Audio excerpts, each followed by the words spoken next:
Welcome to the 174th episode of News Dump, where we run through the hottest topics in the Lewis County news scene and discuss. It is Wednesday, February 7th. I'm local man Aaron Vantile, joined by Chronicle. Are you editor-in-chief or executive editor? I should know by this point. It's editor-in-chief. It's a long story behind it, but... Eric Schwartz Eric is Schwartz. here in studio. And we're joined in spirit by sponsors Summit Funding, Chehalis Outfitters, and The Roof Doctor. And coming up, we have a special guest. Stacy Denham, Centralia Police Chief, will be joining us to discuss a whole bunch of stuff. It went a little longer than we expected, but it was good. It was nice to have Stacy around. Oh, so we're not pretending like that we're going to do it live here in a bit? No. Pre-recorded. We literally just finished recording. He was delightful. He was. We had a good time. He even slipped in those three special words you love to hear from your local police chief. It's true. You're under arrest. Any other preambles you want to get to, or? No, just another reminder to come on out to the station on Thursday morning for the Centralia Chehalis Chamber of Commerce Forum, where What kind of clowns do they have talking about Chronicle that? publisher Chad Taylor and myself will be putting on quite a show. We were choreographing it earlier today, and there's be like a dance number, inspirational speech. It's going to be a good time. You should be there. It's at Serving 8 drinks a.m. at that bad boy? It's at 8 a.m. I answer the question. I don't think so. I mean, I'm sure you can get a nice cup of coffee, maybe a Red Bull infused drink of some sort. I mean, I'm not Something hosting. to eat. It's a Lewis County Coffee Company joint. So, but it's their new forum. Normally, they have in the past done these in the afternoon over at O'Blarney's most recently. So, I don't know. They launched the new format, and they needed some star power. And so, Chad and me are heading over there. Okay, great. Good for you and your favorite co-host of things, Chad. Yeah, it's true. News items. Speaking of forums, over 100 Centralians attend a town hall event with local leaders. New night-by-night shelter among discussion topics. This town hall was recently featured Centralia Mayor Kelly Smith Johnston, School Board President Tim Browning, Port Commissioner Kyle Markstrom, and County Commissioner Sean Swope. One of the things mentioned, Swope said Reliable Enterprises has 15 or 20 new units opening soon, and the county's night-by-night shelter should be open just in time for spring, which is good news. And the 15 to 20 units are for kids in the school district and their families specifically, which we've reported on. That's good news. And I was reading this headline and getting it confused with the other it's town hall season, isn't it? It is. It's that time of year. They had the hydrogen one last night. You'll be able to read about that at cronline.com tomorrow. I didn't read the story yet. It's not posted yet. That's why I said tomorrow. Well, tomorrow, Thursday, or tomorrow? I'll get it online tomorrow at cronline.com. It'll be in Thursday's paper. What day are you assuming this is? This is dropping Wednesday night. That's fine. I'll probably put it up after we're done. God damn it. All right. Anyway, that was one of the multiple town halls. I was surprised. This type of thing, while well attended, generally doesn't get a whole lot of traction online, but it was one of our most read stories on the back end. I was surprised to see it there with a lot of crime. People really like the crime, and then they like to comment on how we have too much crime. Yeah. Too much crime coverage. Click. What if we had commenters that were like, not enough crime? We need more crime. Damn you, Denham, and your camera trailer. Your efficient law enforcement methods. But yeah, the story's still on cronline.com, and we actually live streamed the whole thing, I think, and there's a link to that on there too, to our Facebook page. So if you missed it, you can go watch it. Next item, developers purchased third hotel in Centralia's Harrison Avenue Commercial District. Councilor Max Vogt broke the news during his report at the end of the January 23rd council meeting. He said, as you may recall, there was a motion and ordinance in the past, and there was a developer, Sage Investments, that came and wanted to turn the former Oyo Hotel and Motel 6 into market rate apartments. And the council voted no, which would leave it either for motels or permanent supportive housing. I was the person who voted definitely against that because I wanted to see market rate apartments. That's you quoting Councilor Vogt. Yeah. All three hotels are within about a mile of each other on Harrison Avenue. According to Vogt, Sage Investments now intends to convert all three into hybrid hotels apartment complexes with rooms for both long and short-term rentals, which, that's just a hotel, right? No, I think they're going to have apartments and hotel rooms in there, which is a different look, but I think the company or the investment group is attempting to address the concern of lost lodging taxes. Because, obviously when hotels become housing, you no longer get a lodging tax from them anymore, which was, the point of the Northwest Sports Hub is to draw in people and raise that tax revenue. So interesting. I haven't encountered this. I'm sure it's been done at some point, but I thought the vibes might be a little different when you go stay at a hotel and there's some people that live there. Yeah. You ever lived in a hotel? Briefly, I did. Thank you for asking. What is it, 2009, maybe? 2019, you say? I actually lived in the Motel 6 that is now getting turned into a hotel. So some would say I was ahead of my time. Yeah, wow, you were one of the first. It's just like a week. Vote said they've got no ill will towards the city, not letting them turn them all into market rate apartments. He said they understand the loss of our hotel motel tax and they want to work with our community. That will benefit us. Look, let's not pretend they want to work with the community. They don't give a shit about the hotel motel tax. Let's not pretend a developer is buying up dive hotels and turning them into apartments, like just out of the goodness of their heart. There is profit at the end of this. Well, I'm sure profit has to do with it, but I mean, you can do both, right? Maybe, I don't know. I think profit is all they care about. Yeah, you're probably right. Yeah, no company has ever purchased a hotel and been like, you know what? I'm going to give this back to the community. I think they're trying to work within the confines of what's been dealt to them. But I don't know. Have you driven by the former Motel 6? It's looking really good. Yeah, they got orange doors. Yeah, I haven't seen the inside of a room, but it looks like it's close to being You haven't occupied. seen the inside of a room yet. Yes, that's true. When you take a tour... Can't before wait. signing that paperwork. when I get thrown out, yeah. Next news item I've got: historic bell missing from the Bawfuck Range. Why does this make you laugh? I like a good stolen historical artifact situation. It's a caper. Maybe that bell belongs in a museum. Could be. That would be something if they found it at the Lewis County Historical Museum and it turns out the director grabbed it. Yeah. And he had a hat and a whip. Yeah. The bronze bell is small, maybe 18 by 18 inches, and carries an outsized significance to the history of Boisfort. It was first hung above the school in 1874. However, 6 years after its placement outside the Grange, it's missing.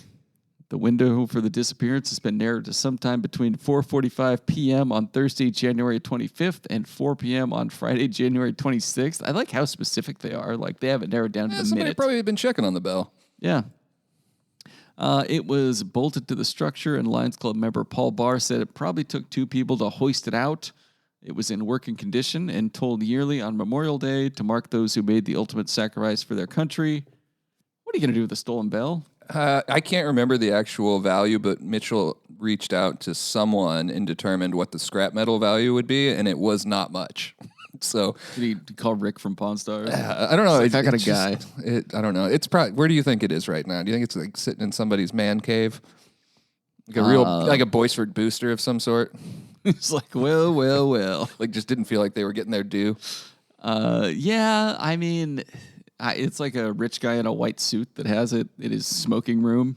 Yeah, it could be for his important guest to come over. Chad probably has it when you put it like that. How dare you?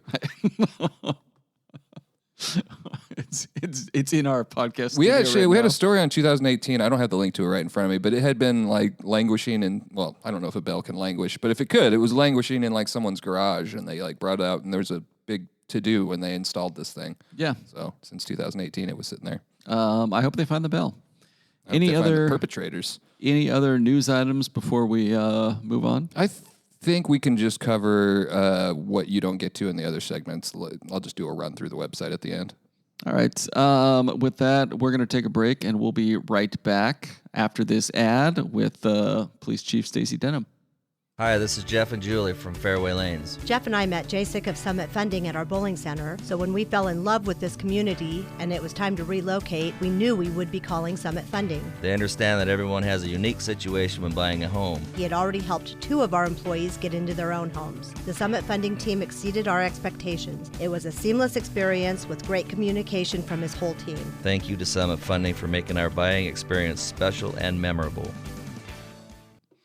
All right, we're back, and we're joined now by our guest, which is Centralia Police Chief and Big Brother himself, Stacy Denham. This is your second time on the show, and I feel like this means you didn't regret it the first time quite enough.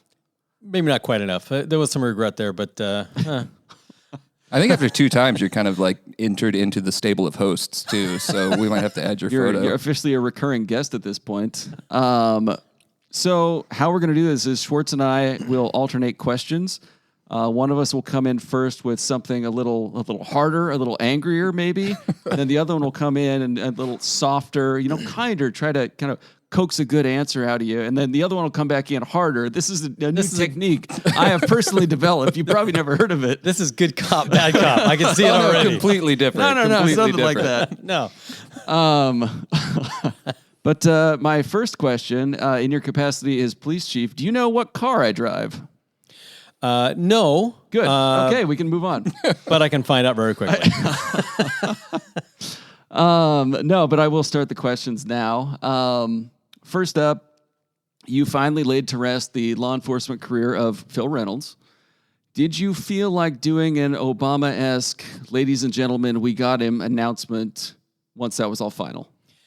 No, Okay. I didn't. No. Given that whole situation and everything, you were on this show shortly after that incident. 4 officers were let go, quickly fired. Yes. After not responding to a call. And I believe at that point you told us that recruiting was up right after that, or Yes. your applicants were up. So has that held on since then? And, how do you feel like that has impacted the overall view of Centralia as a place to apply to be a police officer? Overall, I think it's helped out quite a bit. Yeah. When people are looking at applying here, especially when you're looking at lateral officers, they know who the players are. They know who your officers are, and they make that decision if they want to come work for you or your organization based on that. Mm-hmm. In this case, I've actually had people come here because they said, hey, you're doing what you need to do, and that's fine. Yeah. Didn't like that officer anyway. Mm-hmm. And that has actually helped. And not only has that helped, when you get rid of folks and help them to the door that are causing problems inside the organization, and once they're gone, the whole attitude of the department changed. And it truly has in Centralia. Yeah. And the morale of the department, I think, is higher than it's ever been. And other people see that, and they want to be a part of it. Yeah. What's your staffing like right now? Are you fully staffed? Or are you still looking to fill some spots? No, we're not fully staffed. We're close. We're still down about, on paper, we're only down 2. Yeah. Which is probably closer we've been in a long time. But on the road or in covering calls, we're still down 5 because we have 3 that are in training. And then it's here, I think February 27th, we get one out of the academy. Then he goes into field training. And then, of course, the other one follows about 2 months after that. And we have another one going into the academy starting in March. And we're doing backgrounds. We're going to be doing backgrounds on 2. We started on 1. We're going to start on another one. Okay. So we're looking pretty good. Okay. Something that's just popped up, and Schwartz, you mentioned this to me. You have been booking suspects into the Shayless Tribal Jail. Yes. Why? Well, there's actually lots of reasons for that. Okay. But some pretty poignant ones is that the Lewis County Sheriff's Office, they've been having some difficulties being able to allow us to book people in over time. And we didn't feel that we were doing our community any great service by allowing people to stay out on the street when we should be booking them into jail to get them where they need to be, not only for our community safety, but for the safety of the people who are actually booking because maybe they're having other issues. So we started looking for other alternatives, and it come to me that the Shayless Tribal might be interested. I talked to them, and they actually have a really smooth booking process, which is actually much faster than what we can do at the Lewis County Sheriff's Office. And meaning no disrespect to the Sheriff's Office, because they have protocols they have to follow. When you start going to a tribal, they do things a little bit differently. They're not a lot of the same rules don't apply to them. So we started looking at that, and it is actually cheaper for us to book them into Shayless Tribal as well. They don't charge us as much, and so when you're looking at the bottom line, best service to our community, we can actually go further on the same dollar. What does it cost to book somebody into jail? Well, if we go to Shayless Tribal, it's about I think it's $74 a night. Okay. And Lewis County, I think it's a little over $94 a night. You've got HBO and. I don't think they have it in either place. Is that going to be the new preferred booking location for the Centralia Police Department, or is this just you call the jail, Lewis County Jail, and they won't take them, and then you try the Shales Tribal Jail? Right now, it's going to be Shales Tribal because we can get direct booking. They always have beds available to us right now, and so I don't want to go jail shopping. I don't want to confuse my officers. If we get a rhythm set up, that's where we're gonna go. I know that the arraignments in court is actually easier, and our court actually prefers the way they do the process over there. So it seems to be everything's working easier going through Shales Tribal. And again, no disrespect to the SO, they're doing what they have to do the way they have to do it. So when they go into a tribal jail and they make their first appearance, are they just doing it remotely from Shales Tribal, or do you have to transport them back over to the courthouse? It's remotely, but we're doing remotely with Lewis County Sheriff's Office as well. Right. No, I knew that. I just didn't know if they had to bring them in there. Yeah, the only difference is here we don't have to send a CSO over to Chehalis Tribal, where we had to send a CSO over to the jail. So it actually alleviates some personnel time as well. Yeah. Where is their tribal jail?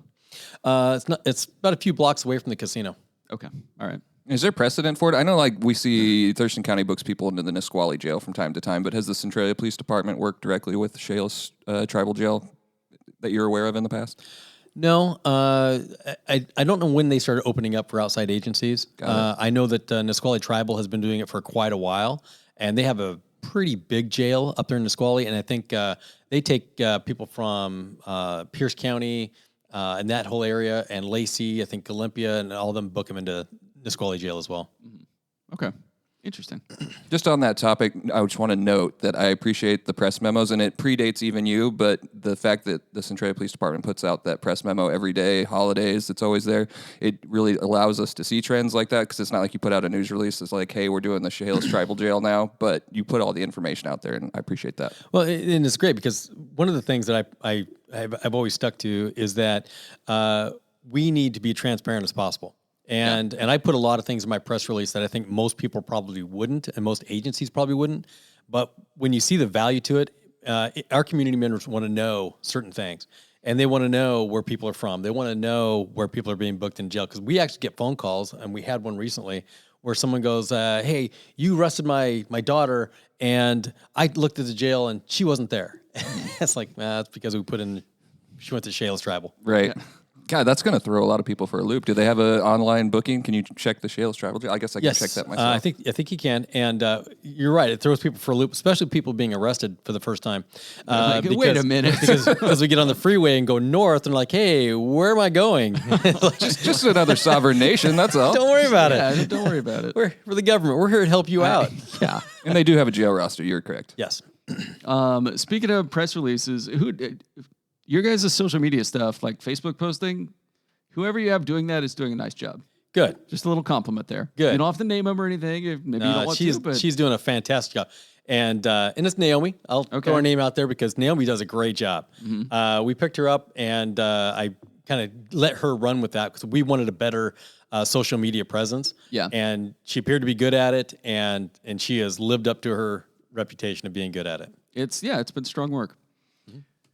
Let's talk about the flock cameras. How long have you had these, and what has your experience been with them? Well, we've had them now. I think it's just we're a few months away from being a year. Okay. And our experience has been, I can't believe we've done law enforcement without them. Mm-hmm. They have been instrumental in solving multiple crimes. In fact, they've helped us solve 2 homicides, a drive-by shooting, that without the flock cameras, we may not have even solved that case. We have recovered more stolen cars. I would bet that we probably recovered more stolen cars than any other agency, especially our size. Speaking of that, how many other agencies in the state have the cameras? Well, that's interesting because when we signed on to this, it was just Yakima PD. And then we were the first ones on the west side to jump on using the flock cameras. And then once we started using it, and all of a sudden everyone started seeing the value to it, now it's Chehalis has them, Hoquiam has them, Olympia's looking at getting them, Tukwila has them. Napavine. Napavine now has them, you're right. And there's a whole slew of other agencies that are looking at getting them or have already gotten them. Mm-hmm. So To answer the question, I don't know how many there is now. But there's more than they were. You guys were one of the first. And we were the first ones on the west side, I believe, along with, I think, Tukwila was jumping on it as well. Yeah. I think the most recent, well, I don't know if it's the most recent that they've been used, but the robbery suspects out in Grace Harbor County that you guys were able to find, I'd noted that their news release, the Grace Harbor Sheriff's Office, put the flock thing in there and like, oh, by the way, we're getting these now too. Yep. Funny, I was just talking to the Aberdeen chief today, and we got to talking about that, and they are in the throes of final signatures to put flock cameras in, and Hoquiam already has them. Grace Harbor County's getting them, so they're going to have their area pretty locked up pretty tight with being able to watch people come and go. How do you feel? I know there's been Facebook comments and whatnot about that maybe the flock cameras are like a Big Brother look or intrusive or government overreach. Mm-hmm. How do you respond to people when they bring that up? Well, I understand their argument. Yeah. First and foremost, I get it. But it's something that actually has been around for a very long time. Basically, all it is, it's a license plate reader is what it is. Yeah. That's what flock camera is. And the only difference is it takes a picture, and it takes a picture of the car itself, and it can actually help you search for a car. So for an example, you're driving a white Subaru, someone hits your car, or the suspect hits your car, and you see it's a white Subaru. We can actually search for all white Subarus around that time and probably come up with a license plate of the suspect who hit your car. Mm-hmm. Same as anything else. Say you don't remember the license plate number of your car, but say it was stolen around this time, it was a Subaru, we can actually look at it and possibly get that license plate as well. Okay. I've brought this up before, and I'm just interested in your opinion. Obviously, they've helped you solve crimes. At what point, or are we at the point where it's a deterrent, where maybe somebody in a stolen vehicle, like, has word get out amongst criminals that maybe they stay on the interstate and shoot on down to Longview rather than stay here? Well, we don't seem to be seeing as many stolen cars as we once were, so I would think that might be what's happening. It's like anything else. If you turn a light on, and a camera on, you're less likely to get something stolen from your garage. Yeah. If people know it, and that's why when we actually first put these out, I wanted everyone to know that we had them. Yeah. I wanted it to be part of my deterrent process to keep people from coming to our city and stealing and doing bad things. What's the price tag on? Is it like how much are they costing? If I remember correctly, it's about $2,500 per camera per year. Okay. So I know that price is fluctuating now, but we have it locked into that price because of early onboarding. I do remember Chehalis couldn't get the same sweet deal that the Dedham here negotiated. All right. Speaking of cameras and things of that nature, let's talk about the camera trailer. How long have you had this bad boy set up now? I think we initially deployed it in November. Mm-hmm. Might have been late October. I can't remember the exact date. So we've been pushing it around and setting it up in different places, and we're trying to test it. And I promised my my city council that as soon as we get this camera, I'm going to try to find some stats to show you that if it's working or not working. Mm-hmm. And lo and behold, I can easily show that wherever that camera is, crime goes dramatically down. So have you thought about getting more cameras? Because Aaron loves it. He said it really improves the aesthetic here in Centralia. We'll get to my thoughts on it in a few. But yeah, are there plans for additional? I would love to have probably about 2 more. The reason being is we have some very specific locations in Centralia that are targeted quite a bit by thieves and those things. And a lot of it, unfortunately, is the outlet centers. And when we put that camera over in the outlets, we have a distinct drop in crime in that area. Mm-hmm. And so I would like to have 2 that we can put in an area where we have consistent crime, and then 1 we can move around to divert crime in different locations. Hear me out. What if you just built a decoy? I might have done that too. What do you think's out there currently? That's just a flashing light, really. Just like, oh yeah, we're totally monitoring this. No, but actually, I kind of have done that too. So God damn it. We did come up with the way to beat it, though. Has anyone snuck up on it and thrown a blanket over it? It's too high, isn't it? Yeah, it's up about 16 feet. Drone. You'd like a paintball gun, or like maybe Chad's got his drones out. The other thing is you're going to have to cover yourself because the camera's recording and then sending the information. So, how does the monitoring that thing work? Is somebody in your department on call for it, or Any one of my officers can pull it up on their computer and monitor it anytime. Mm-hmm. And then if you're monitoring it, can you also run the talk through it function? That is something we're supposed to be able to do. I'm not sure we've actually used that feature too much, but because we haven't had a need to. Yeah. So, have you considered setting it up outside of, say, somebody you don't like's house to shout at them when they're just going to their car or something, or just mess with a local nemesis? just your house. Yeah, I figured. No, that would be I've an been absolute checking the end of the drive and like, God damn it, absolute improper use. Yeah, but kind of fun too. No. The other thing we discussed is how cool Completely it would be if it was mobile, like literally just driving around all the time. You could hit multiple locations. We couldn't do that because you'd have to have the antenna up, and you would actually shake that thing to death, and you'd probably break a $36,000. There's a will, there's a way, I feel like. $36,000 piece of equipment. That's not going to happen. I don't know. Maybe there's. Maybe you're probably right. You've probably thought about it more than we have. My only issue with it, I feel like it's kind of an eyesore. Could you I agree. paint it or something? We want people to see it though. It's like anything else. If you see it, and because it's an eyesore, chances are it's doing its job. Yeah. I don't like it anyway. I'll be honest with you. Aesthetically, I don't like having to put those things in place because I think it gives the appearance that we're a crime-ridden community. That is not the case. Yeah. We're trying to, what crime we do have, we're trying to minimize that as well. And not only that, like it or not, that is the kind of the wave of the future. Those things are selling like hotcakes. You can't drive up the freeway. If you're paying attention, you'll see these blue strobes going off all the way up the freeway. And they're effective. They're effective. They are. Yeah, I'm sure they are. How often do you get these companies, like for the camera trailer and also for the flock cameras, pitching stuff to you? Just curious. Well, it's interesting because like the flock cameras, they didn't pitch it to us at all. That actually came from the Yakima police chief. One of my commanders went to a conference and he put it out there and said, "Look, this is the greatest thing ever." We're like, whatever, we'll look at it. I'm always good for something new innovation. So they brought it to us and we demoed it, and I'm like, "Oh yeah, I got to have that." So it's not like you don't get people selling crime deterrent equipment coming around like pharmaceutical reps. Just flipping open a briefcase, here's some stop sticks. Well, I probably get about 20 or 30 advertisement emails a day.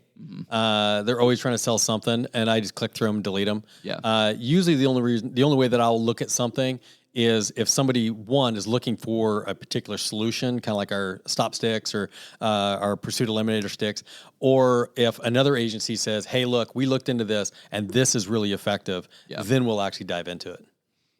Speaking of the stop sticks, how are those working out? Oh, great. Yeah? Oh, they work great. And those are just, you throw them under a tire when you're going up to a window? Well, we have two different types of stop sticks. One of them is the real long extended ones. Those are for pursuits.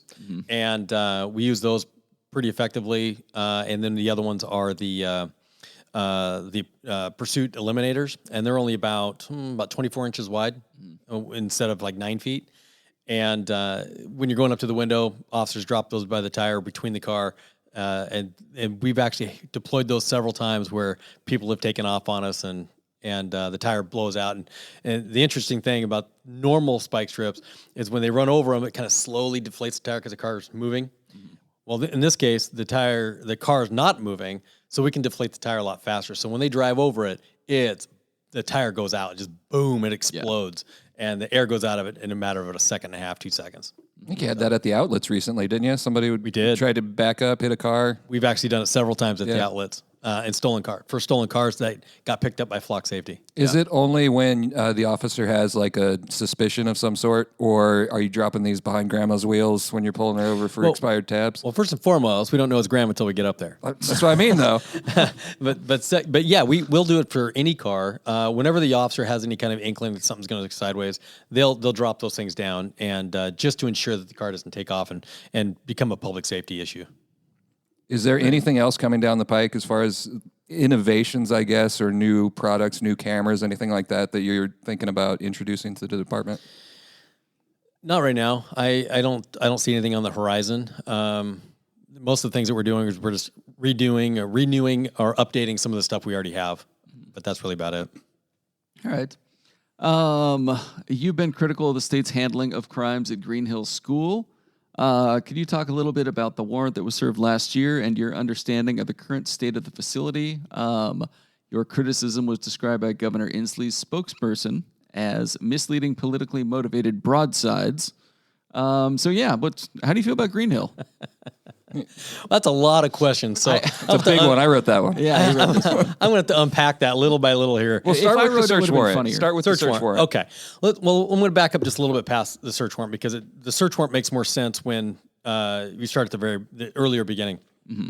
And that we didn't think we were going to have to ever write a search warrant. That was not even in our wheelhouse. We didn't think that was going to have to happen. And it was back in, I think it was March of 2022, when we had several things going on at one time, a lot of which was a drug overdose at Green Hill where a 17-year-old overdosed and had to be flown to Harborview. And then we also had the inmate that got out and then went on a shooting spree on one of our residential streets. During that time, we recognized there was some security issues or some hiring issues that we saw just when we're trying to do these investigations. So when I sent the letter to Jay Inslee, along with Chief Cowd actually signed on to it, and both mayors signed on to it, I wasn't sure what to expect. But when I got back the letter a month later, it says, "Hey, everything you're complaining about, it's already been taken care of." I'm like, "Are you for real? And you had requested an investigation, right? Yeah. I wanted the Attorney General to do an investigation or someone to look into DCOIF because this was just bad. And I'm not going to go into all the details, but there was a lot. So we'd gotten a tip that Green Hill was not turning over any of the evidence that we're getting there, and they're by statute they're not allowed to hold on to drug evidence. They're not a law enforcement agency. So when they went, my Janet and the detectives went over there, and they'd actually talked to the people from DCYF and said, "Hey, look, you can't have this stuff." Yeah. And they'd afforded them the opportunity, and they came to me and they said they're not responding to us. They're saying they're going to help us, but nothing's happening. So I said, well, give them another shot. Let's find out what they're going to do. Give them some more time. And they did. And they came back and they just go, we don't think they're going to turn it over. We don't know what else to do. And I said, well, now we got a problem. Because if you think that, and I'll be honest with you, I'm going to brag on my detectives. I got incredible detectives. They just do a freaking great job. And they came to me and they're like, we don't think it's going to happen. We're thinking about we may have to write a search warrant. And I said, okay, you're going to write the search warrant and you're going to use my letter to Governor Inslee and their response as your probable cause to help get you that search warrant. And so that's how that actually came to be. So if Governor Inslee would have stepped up and said, hey, look, we're going to look into this. We're taking what you're saying seriously. We're going to look into it. All that probably wouldn't have happened. He could have headed that off at the pass, if you will. So that's what led up to the search warrant. And then when we served the search warrant, it was obvious that search warrant had to happen. Yeah, I mean, I'm sure you folks have seen the video on that, and of course in the other photos as well that you guys attached. Oh yeah, all the lockers stuffed with drugs, contraband, shanks, all that good stuff. Yeah, it was a ridiculous amount of property. Was it a surprise to the staff at Green Hill? Like, how did that unfold when the local law showed up to serve a warrant, or did they know you were coming? Or? Oh no, they didn't know we were coming. That was it that was a hectic apparent. Scene or no, they were actually. I'll go back to. There's actually really good people that work at Green Hill. Yeah, some really really good people who just want to do the right thing and they want to do their jobs and they want to be left in peace. And when we showed up there, I don't think there's anybody at Green Hill that really thinks that they're doing that. Let me back up here. I think there's people out there that want to do a great job, and they want to help out as much as they can so that the facility is successful. Yeah. So when we showed up there, I think they were a bit nervous. They didn't know what to expect. I went there just in case there was a problem, and there wasn't. The current director out there was very helpful. He was very quick to come out and say, "Okay, what do you got? Here's a search warrant." They said, "Okay." They didn't give us the runaround. They followed the order of the search warrant pretty well. Did any of the students at Green Hill see all this going down and look out their cell windows and say, well? No. Okay. Everything's pretty far apart, and we didn't have any interaction with the students, just the staff. All right. And then just to be clear, you sent the letter to Inslee, and he didn't even refer it to the Attorney General's office. We made the mistake, we being the Chronicle editorial board, myself, of blasting Bob Ferguson, and heard from his office as well. He was like, look, we didn't even have an opportunity to look at this. Well, the response actually was from the Attorney General. The Attorney General's office, and one of his attorneys, I'm assuming, assigned to Jay Inslee. Now, I can't tell you that Jay Inslee saw the letter. I don't know how that process works up there, but it was a response from an attorney from the Attorney General's office back to me. Got ya. Okay. And then just as recently as last month, I think you signed on to a statement with Senator John Braun saying the state of the facility is still pretty poor. Is that accurate? That is very accurate. When I found out that there was, obviously, it hasn't stopped. Okay, well, first and foremost, it has not stopped. And now, of course, I'm being told that everything's been taken care of and everything's great, and just a big misunderstanding. Had I gotten a little higher up into the food chain, which I'm not sure how much higher you can go than Jay Inslee, but which kind of struck me as odd statement. But so I pulled a record of 10, I think it was 10 days or 7 days, and they had 10 calls for service, 3 overdoses, 3 assaults on staff, 1 riot, and drugs thrown over the fence. And there was one in there that wasn't reported, and that was, in fact, I think it was one of the news media pointed it out, that it was one of the staff members actually got fentanyl and had to be taken to the hospital and given Narcan as well. So you had basically 11 things happen, significant things happen in 7 days, roughly, and little to no reporting at all. From our perspective, I think since that search warrant was served, we have not seen as consistent number of chargings coming out of Green Hill. I mean, even on today's prelims over in Superior Court, there was another prison riot. I don't know the details on that one. But it seems that we're writing the same story over and over again. A lot of them come from 2001 to 2023. Do you think I shouldn't say any, do you think there was a lot of crimes that were committed without that search warrant that never would have been charged at all? Yes. Yeah. And that's one thing I'll give the credit to Green Hill staff, is since the search warrant is a little bit of a bumbling after that, but they are trying to report a lot more stuff now. Now, I don't know if everything's being reported, especially after the last dump that I did and looking for things. I knew there was something that wasn't reported, but I know that there's a lot more things getting reported now that normally would not have been reported. So I give them the credit, but they still have hiring issues. They still have security issues. They still have staff going in. Obviously, that was the other thing. Staff member arrested for bringing marijuana into the facility they're not allowed to have, and he was arrested for that as well. So, was that like marijuana to distribute, or just like he had some pot? I don't know the answer to that. I know it was a baggie. Because we don't know if he's bringing it in for his personal use. Of course, if you're doing that, it's kind of weird. But at work, you're not supposed to. Or you can be bringing it in to give to a student. Yeah. We don't know what that answer is. I don't think he ever said. Oh, okay. What else do you have for? Well, I mean, we were talking about dog permitting, which is required by the law in the city of Centralia. And I just wanted to let the chief know that I know someone that has 2 dogs that aren't currently licensed. What would you recommend that person do? Well, I'd recommend that they come in, because right now, if they come in, I think before the end of February, it's a reduced price. After February, I think the price goes up because for a late registration. So I'd recommend they come in. And if it's somebody who's disabled or elderly, we have a program for them as well, so it's a lot cheaper for them. So yeah, just come in. It's actually really fast, and it's actually pretty cheap. I think it's $15, $10, $15 per dog. And that just helps, like, if you find a stray dog, returning it to where it needs to go. Yes, so we don't actually have to put it in our kennels and have to take care of it. It's a big time and energy saver, and not to mention we also ensure that the dog has their shots and they're up to speed, and we're not going to worry about rabies and things like that. How many calls, like, ballpark, do you get about just like, hey, there's a stray dog out? A lot. You know what? I believe you. We do. I see a lot of them. I am a frequent pedestrian, and I see a lot of. Yes.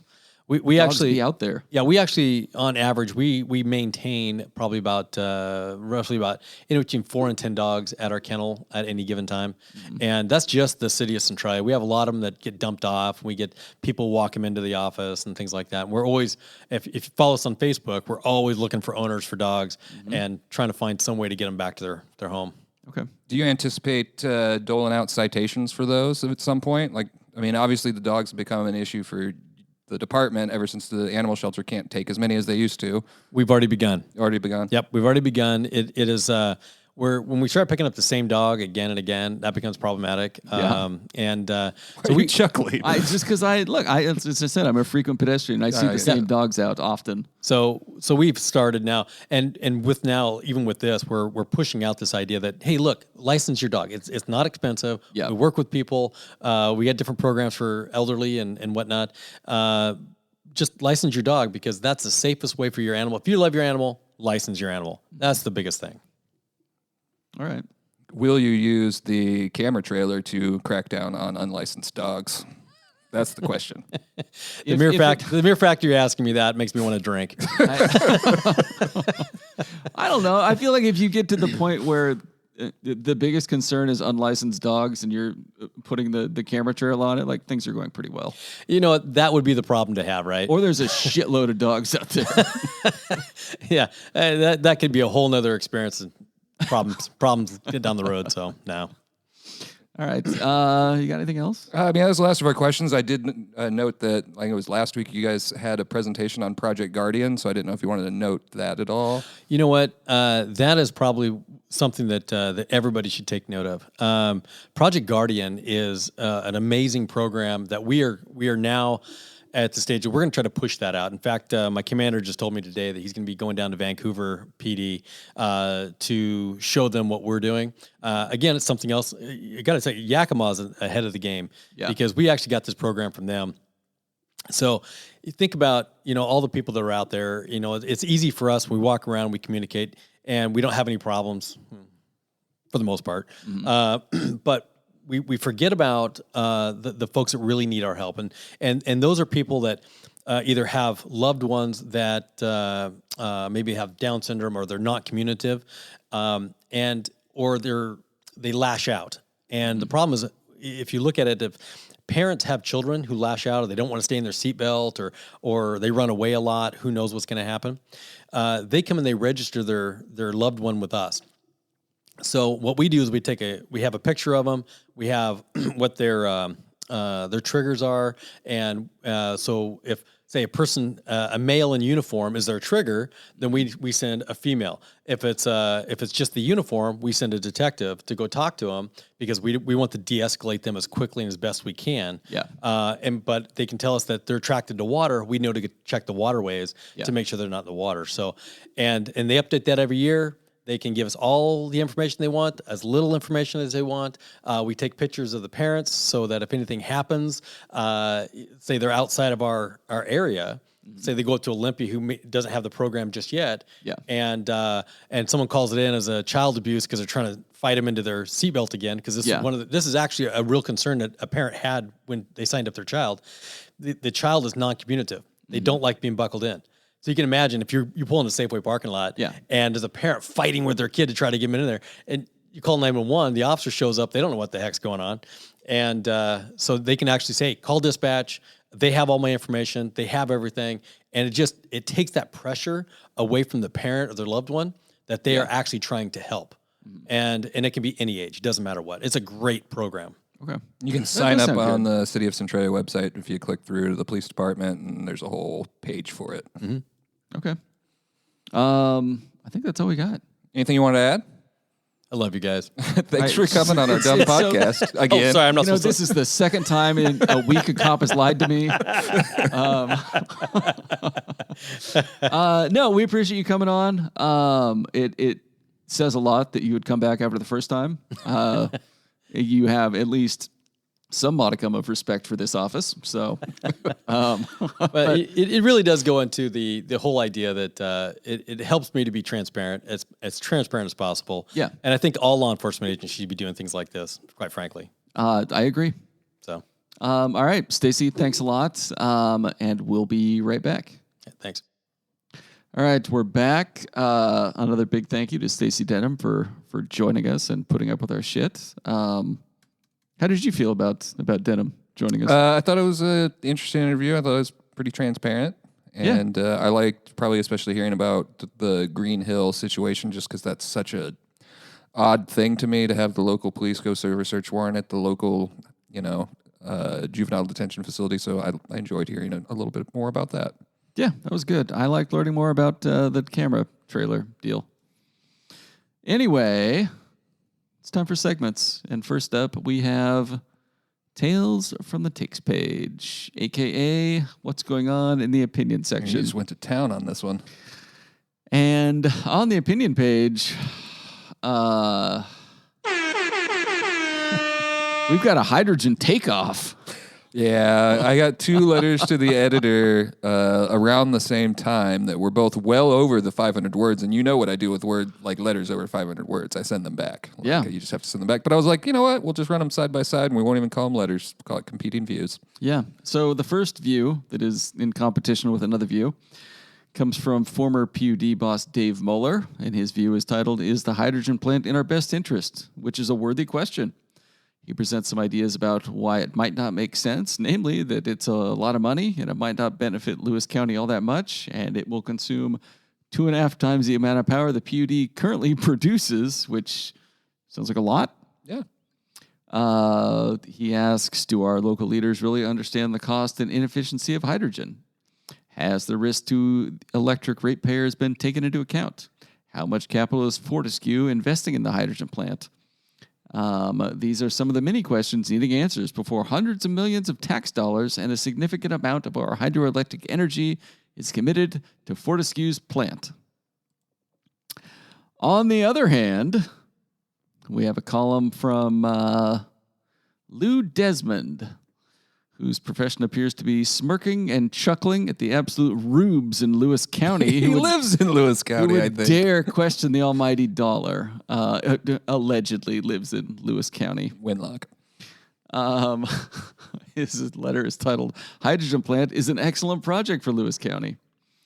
He used to work in California, where he definitely doesn't live anymore, and did PR for an insulation factory when it was moving in 20 years ago.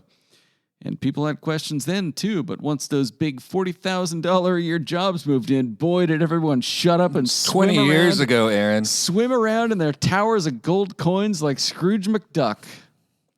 First off, you can't compare an insulation factory and a hydrogen plant. Well, he did. I can see insulation and be like, oh, insulation, that'll keep my house warm. If I see hydrogen, I'm like, are we doing drugs? What's going on here? I don't understand Different that things. at all. Is hydrogen a liquid or a gas? Aaron, you're exposing yourself here. And I'm not adding to it. Well, I don't think you know. It's hydrogen. What? It's not a question.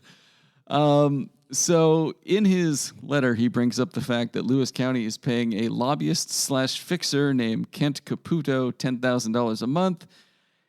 And at this point in the letter, I was like, oh, he's going to let everybody know what this Caputo fellow does for all this money, especially since the county is a little bit broke at the moment, just laid off a bunch of people who had defined job descriptions. But instead, he pivots into why the prosecutor's office is overseeing the contract and says because it is smart. That was his reasoning. He doesn't tell us what Caputo might do or anything else. He also mentions a $5,000 a month lobbying firm the county hired for this project. And quoting from the letter, again, I can't tell you for sure why this is. To which I say, you could at least try.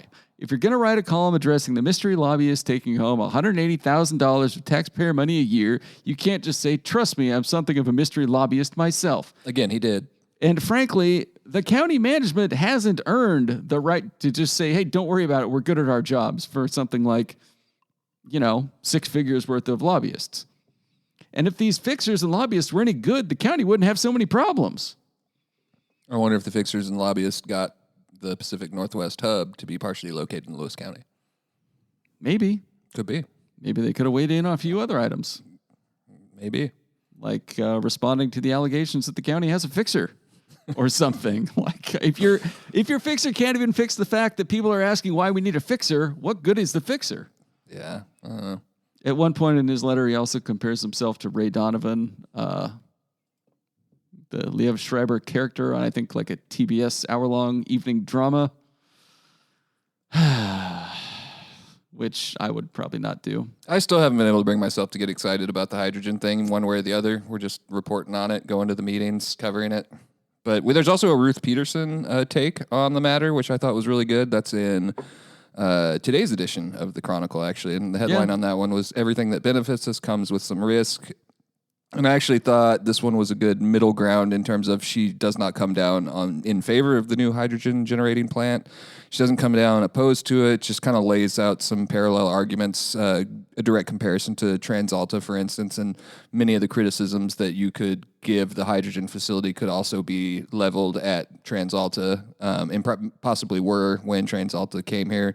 I think a lot of people would say TransAlta coming here ended up being a great thing, and they're going to miss when it's gone, the high wage jobs, things like that. I know the mine closed a long time ago, but still. Yeah. But yeah, I'd encourage anyone to go read all three of those pieces over at crodline.com. Yeah, I mean, I just wish we had a few more answers about a few more specifics on where the energy for this is going to come from. Yeah. I think other people also have that opinion. I got a message from Bill Saran, our friend out in Packwood. He is going to write, I don't want to throw his hat over the fence or anything, but he's going to write 1 to 3 columns on the matter of green energy at large. And as always, I anticipate that he'll have a bit of a nuanced take on it. I'm not going to write off the entire project yet. However, the fact that we've got a huge multinational company, Fortescue, coming in to do hydrogen, which nobody's really sure about, and it's going to take a shitload of energy, which nobody really wants to talk about. I feel like the monetary benefits maybe aren't going to go into the pockets of people like me and you. And as I said, when you brought that up recently at a local dining establishment, one of my favorites, that, they might buy some print ads to point you out to where you can go buy some hydrogen. Do you think they'll be selling it door to door? Like, is that like a milkman? Like, here's your hydrogen. Also, like, if hydrogen's so great, why don't they just do it in Australia? Yeah, if you go halfway around the world. I don't know. This is not meant to be critical of anyone, but I'm not educated enough to offer anything to this conversation that would benefit someone's opinion of it, if that makes any sense. Well, we're not scientists. We've established. To me, though, it's a tremendous news story, that amount of money coming into the community in any fashion, and just the number of players involved with it, from Lewis County Transit to Centralia College. Just the whole thing it's a wildly interesting news story to me.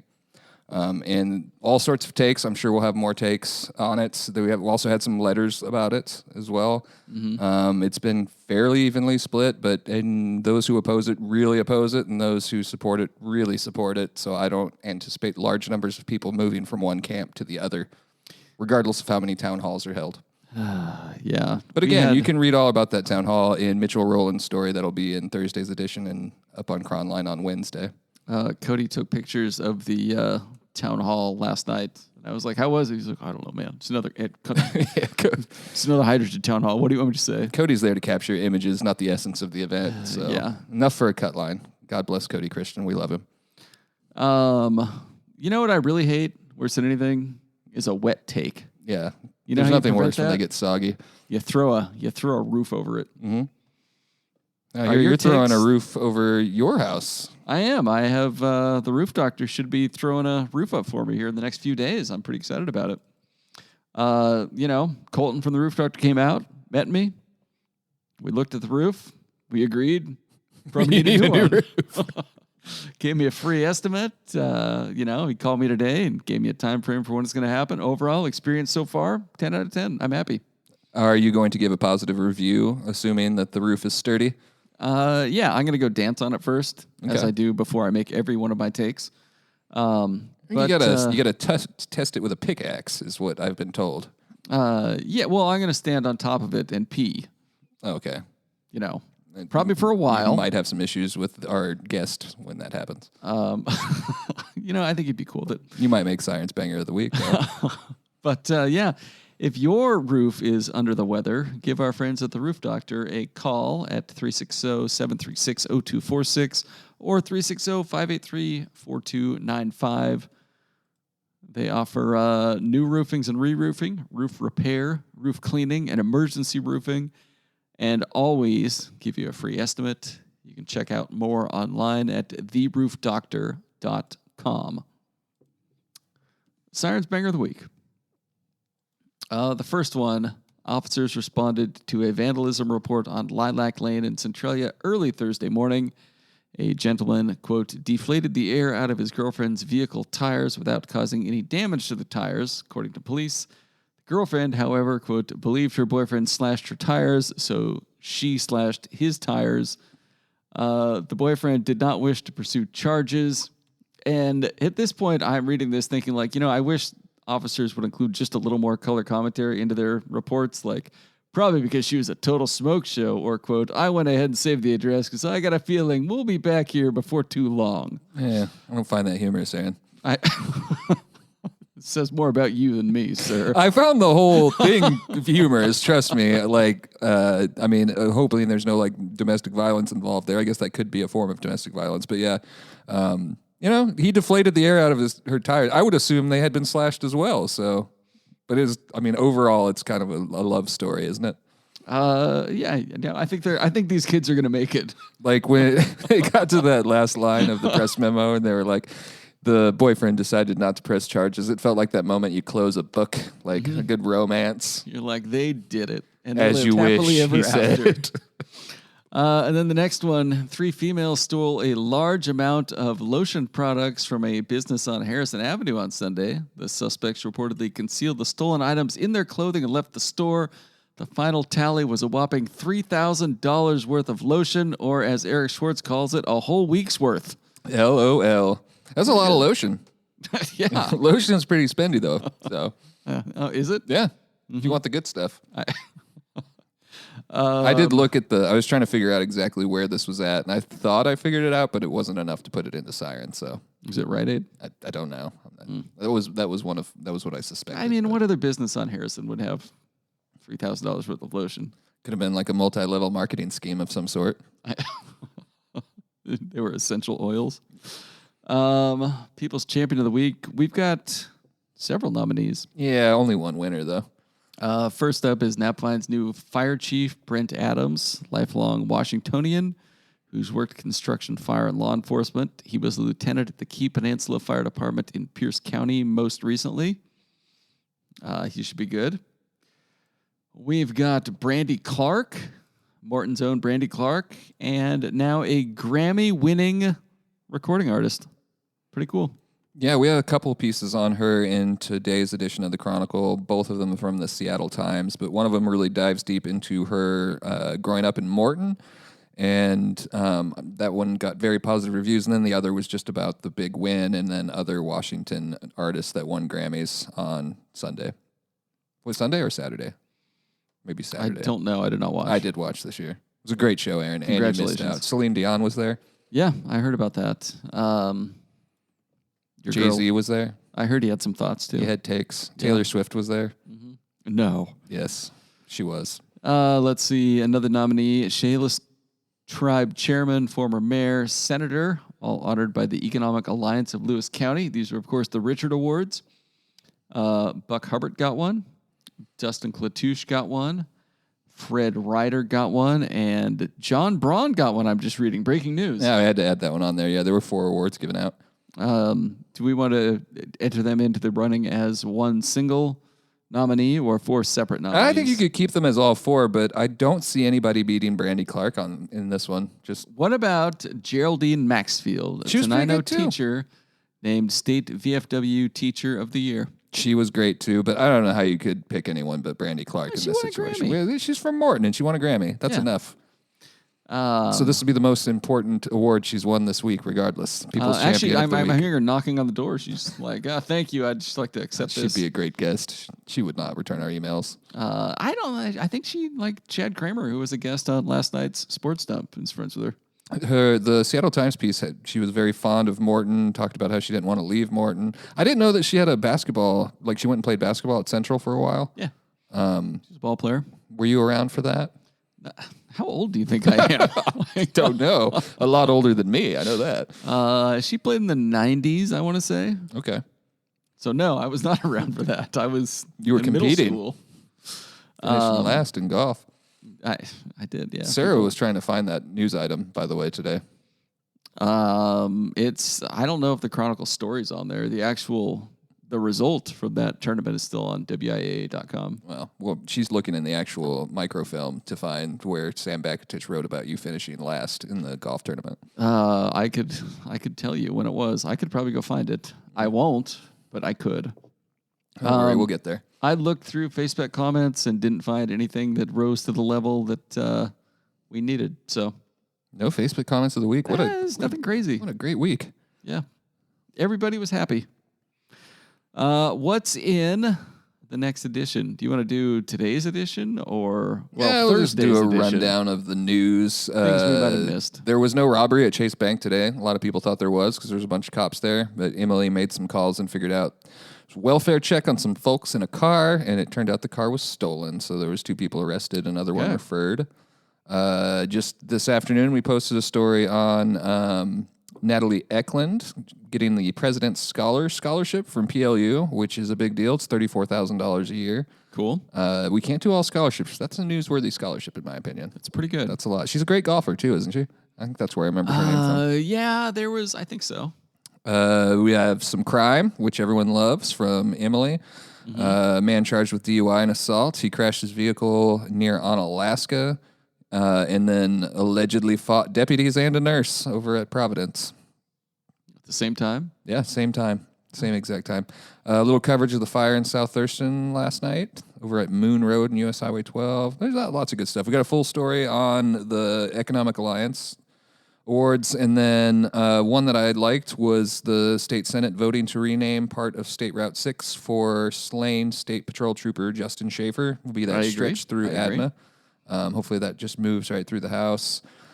Sweet Dough Cookie Co. celebrating 2 years and announcing they're leaving Centralia. Moving to Chehalis, correct? Yeah, well, how dare they? Rough news. Sweet Dough is, they make some good stuff. They do. And then our most popular story of the last 24 hours, at least online, is an Owen Sexton piece on Santo Milagro Breakfast and Sweets, which is Packwood's newest bakery and eatery. So we got a nice story on that. That looks pretty good. Yeah, there's lots of good stuff at cronline.com. And then for the next edition, I've said a few times, but we'll have a write-up on that hydrogen town hall, if you want to call it, meeting, and a bunch of other good stuff. We'll have something on the new Northwest Salmon Smokehouse opening in Chehalis. Oh, is that opening now? Interesting. I like the location. They had some sort of event. Owen filed the story as we were recording this, so I'll take a look at it, maybe get it up on Cronline sooner rather than later. Okay. Did you know that at Chehalis Outfitters this week, it is their winter savings flannel extravaganza? Is it? Trade in that worn, washed, dirty Chronicle polo shirt and get yourself a round-robin flannel. Wait, you don't actually trade it in, do you? You sissy. Do you trade it in? No, I think you just have to go. That's not how clothing works. It would be cool, though, if it did. I bet if you talk to Kelly, she'd be like, oh, thank goodness, a new Chronicle shirt. I got lots of those. I also saw that Chehalis Outfitters is doing from 4 to 6 p.m. on Friday. That's this Friday. And Saturday from 11 to 2 p.m., they're opening up their Love Shack. Oh. And that means exactly what you think it means, Aaron. That you're going to be able to go with your sweetie and get free photos inside of a very loving setting. Can they put like the inflatable Georgia boot in the background? They said there's a special Cupid here to add to the fun, which I imagine is going to be you in a diaper with a crossbow. If they want to hire me as an advertiser to come be their Cupid, I will do it if Franklin goes with me. I don't know. Franklin's way more like, what's the word? Cherubic? Cherubic? Yeah. That's what you want out of a Cupid. Yeah, like if Franklin would be a much better Cupid than you. You would be kind of like creepy. Thank you, I guess. We could open up our own Love Shack here at the Chronicle, though. I don't want to compete with Chehalis Outfitters, but... Yeah, Cody takes your picture and then grumbles at you. And then chuckles with that beautiful chuckle. He also has winter savings, but that's only open through February 7th. All sorts of jackets on sale. And you said that we're not going to post this before tomorrow. So. It'll be up tomorrow night. Anyways. Well, tonight, I mean. Yeah. Now is when we're going to post on this day. We posted it 25 minutes ago. All right. In closing, we are sponsored by Summit Funding, Chehalis Outfitters, and The Roof Doctor. Leave a review and rating on Apple Podcasts if you want. And you can also email us at chroniclenewsdump@gmail.com. Thanks for listening, and thanks again, Stacy Denham, for joining us.